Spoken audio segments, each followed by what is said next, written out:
วิธีการติดต่อหาซัพพอร์ตของ XR Trade เพื่อปิดรหัสผ่าน 2FA แบบง่ายๆนั่นก็เนาะโอเคอันดับแรกให้ทุกคนกดเข้าไปอยู่ใน Google Chrome เลยโอเค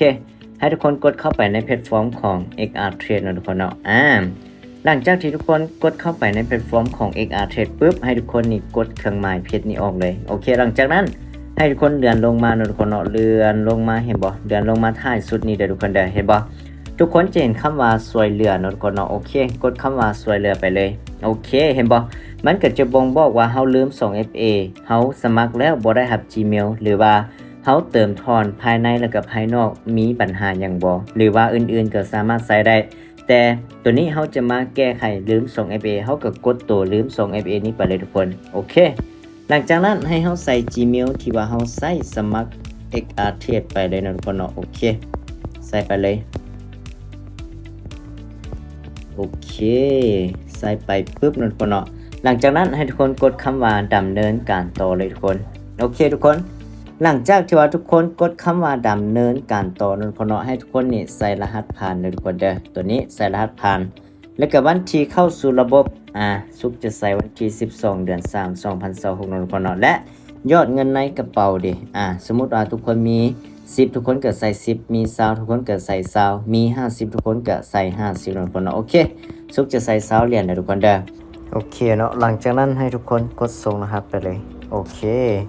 กดส่งรหัสไปปุ๊บให้เฮาเข้าไปบนอยู่ในกล่อง Gmail นี่เนาะทุกคนเนาะโอเค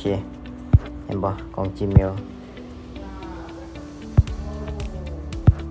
เห็นบ่ Gmail ก็จะส่งรหัสมาเนาะทุกคนเนาะโอเคกดเข้าไปเลยกดเข้าไปปุ๊บให้ทุกคนนี่